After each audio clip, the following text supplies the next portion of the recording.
안녕하세요. 안녕하세요. 아이디어 컨설팅 연구소 아이디어 컨설턴트 유상서입니다.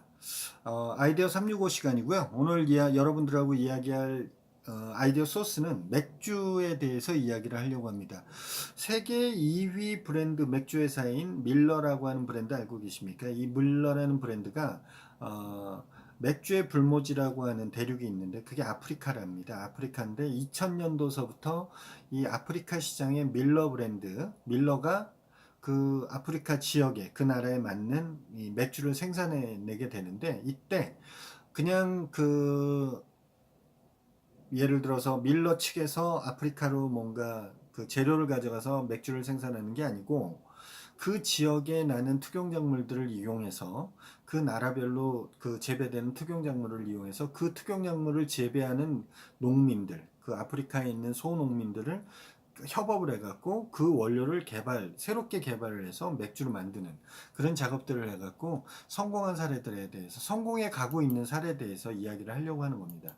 그러니까 농부도 살고, 그 다음에 그 밀러도 새로운 마켓, 시장을 구축해 나가는 그런 과정을 가게 되는데, 첫 번째 사례는 우간다의 사탕수수로 만든 맥주 이글 라거에 대해서 이야기를 하려고 합니다. 이글 라거.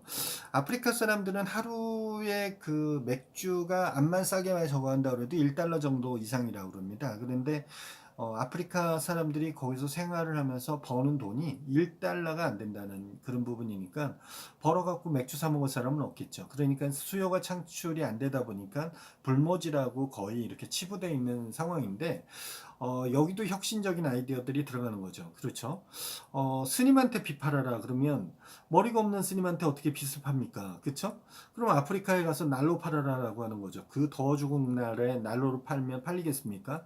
라고 생각하지만 어디서든지 그런 것을 또 다른 각도에서 보는 혁신적인 아이디어들이 나와서 그것을 또 시장을 개척하는 사례를 만들어내는데, 오늘 이야기하는 이 맥주를 만든 이 밀러가 그런 사례를 만들어내는 것 같아요. 우간다는 사탕수수를 주로 재배를 한답니다. 그래서 소농들이 많아요. 그러니까 80% 농부들이 소농이래요. 대농이라고 하는 건 큰 단위로 하는 거잖아요. 소농은 뭐 조그맣게 하는 거죠.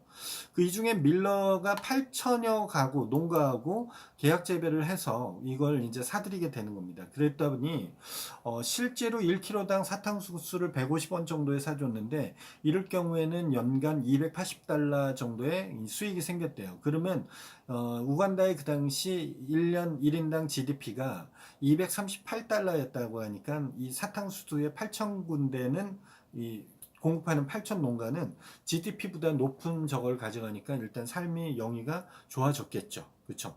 그 다음에 단순하게 밀러가 이것을 계약 재배를 해서 재배한 걸 사주는 것뿐만이 아니라 품종 개량을 통해서 전염병이라든지 생산성을 더 확산시킬 수 있는 품종 개발을 같이 해서 농가들한테 고급을 해서 실제로 그 1kg당 300실링, 그러니까 약 150원 정도가 되는 것이 새로운 품종으로 해서 1kg당 700실링 정도가 나온다고 그러니까 이 농가 수익이 7배나 증가를 했답니다. 그렇게 되니까 실질적으로 거기서 만들어진 그 맥주의 원료를 가지고 우간다의 국민 맥주라 불리는 이글 라거라는 맥주가 탄생한 거죠. 그래서 기존 맥주의 3분의 2 가격, 그러니까 1달러라고 생각했을 때 3분의 2 가격이니까 한 70센트? 70센트? 네, 70센트나 60센트 이 정도 가격이니까 뭐 여전히 비싸다고는 할 수 있어도 사 먹을 수 있는 부분이 됐던 것 같아요. 그래서 우간다 6개월 만에 우간다의 맥주 시장이 창출이 됐고 30%의 시장 점유율을 가져가고 있답니다. 전통적으로 우간다에서 먹는 것들이 있고 맥주로만 이렇게 하는 게 그 정도니까 계속 확산되고 있겠죠. 네. 그 다음에 또 다른 나라는 모잠비크의 사례인데, 모잠비크는 카사바라고 하는 뿌리작물이 많이 자란답니다. 거기에서 그 뿌리작물을 이용해갖고 임팔라라고 하는 모잠비크의 대표 맥주 임팔라를 만들어낸 거예요. 임팔라 이 사슴 있잖아요. 펄쩍펄쩍 되는 사슴. 그런데 이 카사바라는 게 주식으로 이렇게 해서 이제 녹말 덩어리를 내서 이걸 가지고 덩어리를 만들어 갖고 뭐 빵같이 해서 먹고 이렇게 하는 주식인데, 이게 또 금방 상한답니다. 이게 하루 만에 상해버려 갖고 이 가공 기술이 없어서 자급조급종용으로만 주로 사용을 했다네요. 이런 식으로 돼 있는데 이것을 카사바를 원료로 한 맥주 개발을 해서 여기에다 이제 녹말 덩어리, 카사바 덩어리에다가 거기에다가 보리메가를 집어넣어 갖고 맥주를 만들어내는 이런 과정들로 해서 임팔라를 만들어내면서 2년여 과정의 시간을 가지면서 임팔라를 만들어냈대요. 여기서도 모잠비크의 저소득 농가 1,500가구하고 계약을 맺어서 4만 톤의 카사바를 공급을 받았답니다. 마찬가지로 여기에서도 생산량을 증가시키기 위해서 개발을 해서 1년당 1헥타르당 0.5톤의 생산량밖에 가지고 있지 못한 것을 2016년도에는 헥타르당 20톤까지도 증가시켜서 연간 수입을 증대시키는 이런 효과를 가져가게 됐다고 해요. 이런 측면에서 본다 그러면 굉장히 재밌는 부분이 되는 것 같죠. 단순히 기업만 성장하는 것이 아니고 물건을 팔아서 그 지역민들, 그러니까 그 나라의 농가하고 같이 성장하고 그 다음에 새로운 품종을 통해서 재배 면적이라든지 그런 재배량을 더 확충시키는 이런 부분들이 됐다라는 것이 굉장히 큰 밀러의 공이 아닐까 하는 생각이 듭니다. 옥수수하고 기장을 통해서 아프리카에서 잘 자라는 옥수수와 기장. 이 아프리카 사람들이 옥수수하고 기장을 이용해서 밀주, 그러니까 집에서 술을 빚을 때 이걸 사용했답니다. 그래서 이것을 가지고 어떻게 개발하면 좋을까 하는 생각이 들어서, 치부크라고 하는 맥주를 또 만들어서 그거는 이 맥주는 이제 가나, 모잠비크, 탄자니아 이런 지역에서 또 치부크라고 하는 맥주가 많이 판매가 되고 있는 모양 같습니다. 네. 그러니까 뭐 치부크, 이그라이, 그 다음에 뭐 임팔라 이런 맥주들이 그 나라별로 모잠비크라든지 이런 뭐 가나, 모잠비크, 탄자니아, 그 다음에 뭐 짐바브웨 뭐 이런 나라에 맞는 그런 특경 작물들을 이용해서 밀러가 이렇게 지역 사람들하고 같이 상생하는 이런 것을 만들어냈고 그럼으로써 맥주의 시장 창출을 했다라는 것에 기여했다는 걸 보니까 대단하다. 그냥 오래된 술 파는 회사가 아니구나라는 생각이 들었어요.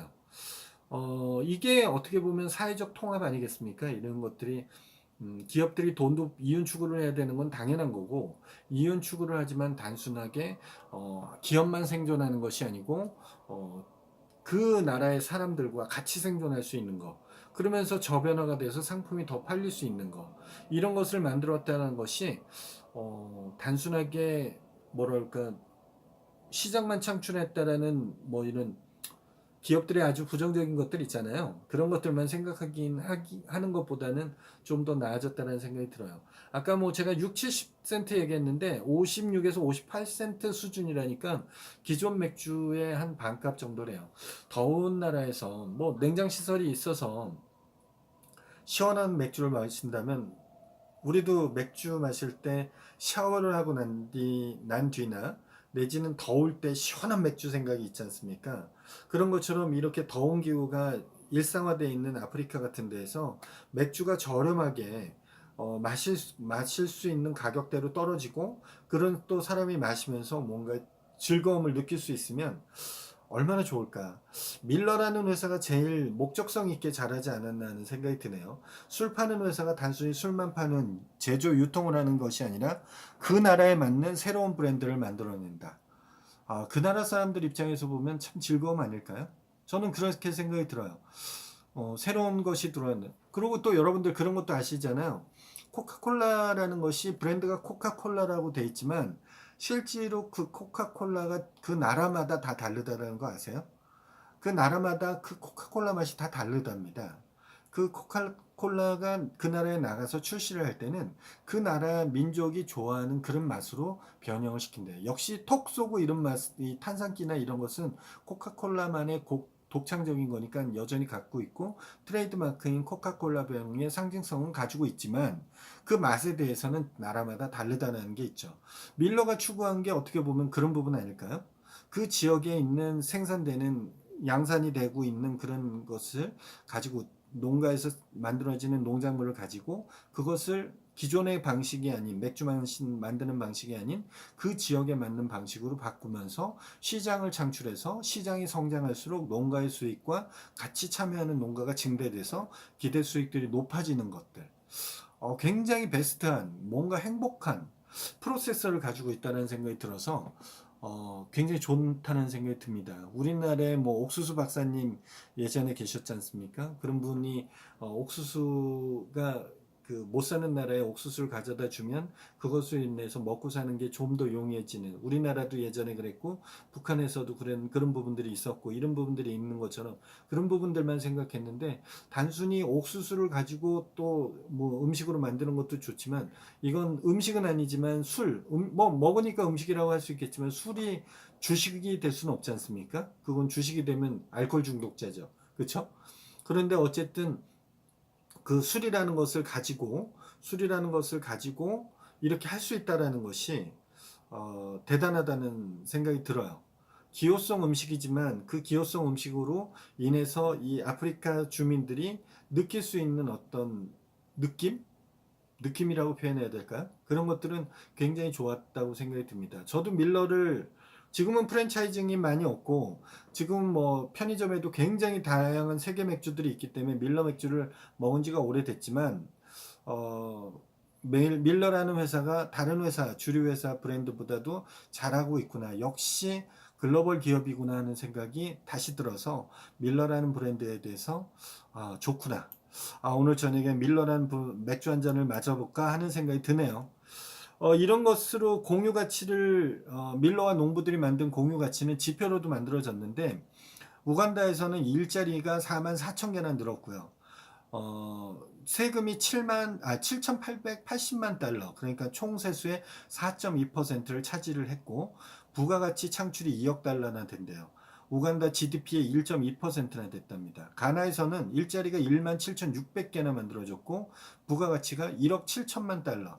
가나 GDP의 0.4%, 모잠비크에서는 일자리가 7만 3,100개가 만들어졌답니다. 우리나라도 일자리 걱정을 그렇게 많이 하는데 일자리가 이렇게 많이 늘어났다는 것만 가지고도 무언가 굉장히 큰 역할을 하지 않았나 하는 생각이 듭니다. 밀러라는 회사에 저 한번 박수를 쳐주고 싶을 정도입니다.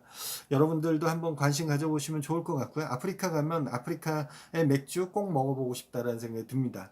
여러분들이 이 방송을 들으시고 다양한 아이디어나 의견이 있으시면 댓글로 참여해 주시고요. 그 다음에 이 영상이 좋으셨다 싶으면 좋아요 꾹, 그 다음에 아직까지 구독하지 않으신 분들 구독하기 꾹 눌러주시고요. 저하고 직접적 소통을 원하시는 분들은 아이디어 컨설팅 연구소나 아컨TV를 카카오톡에서 검색하셔서 친구 맺기를 해주시면 되고요. 아이디어 365 시간은 매일매일 진행된다는 거 아시죠? 아이디어 소스를 가지고 각기 다른 아이디어 소스를 가지고 여러분들하고 매일매일 진행되니까 내일 이 시간도 다시 뵙도록 하겠습니다. 내일 다시 뵙겠습니다.